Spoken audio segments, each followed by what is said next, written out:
तुमचाही पीएफ काढायचा आहे, काही अपडेट करायचं आहे, पण पीएफ ऑफिसमध्ये जाऊन तासनतास रांगेत उभं राहण्याचा कंटाळा आलाय? मग आता काळजी सोडा, कारण तुमच्यासाठी एक खूप मोठी आणि आनंदाची बातमी आहे. कर्मचारी भविष्य निर्वाह निधी संघटना म्हणजेच ईपीएफओ मध्ये 2026 पासून एक मोठा बदल होणार आहे. आता आपली पीएफ कार्यालय ही पासपोर्ट सेवा केंद्रासारखी सिंगल विंडो सेवा केंद्र म्हणून काम करतील. जसं पासपोर्ट काढताना तुम्हाला एकाच ठिकाणी सगळ्या सेवा मिळतात, अगदी त्याचप्रमाणे आता पीएफ संबंधित सर्व कामं, मग ते पैसे काढायचे असो, हस्तांतरण करायचं असो किंवा मग इतर कोणतीही चौकशी असो, ती एकाच ठिकाणी एकाच छताखाली अत्यंत जलद आणि पारदर्शक पद्धतीनं पूर्ण होईल.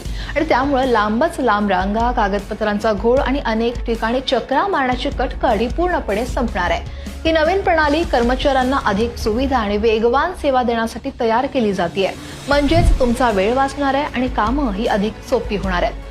पीएफ खातेधारकांना फक्त त्यांच्या संबंधित प्रादेशिक कार्यालयावर अवलंबून राहावं लागणार नाही. नवीन प्रणाली लागू झाल्यावर खातेधारक देशातील कोणत्याही ईपीएफओ कार्यालयात जाऊन आपल्या तक्रारी मांडू शकतील किंवा क्लेम सेटलमेंट करू शकतील. सध्या खातं ज्या शहरात आहे तिथंच धावपळ करावी लागते, मात्र या बदलामुळे कर्मचाऱ्यांचा वेळ आणि श्रम दोनही वाचणार आहे.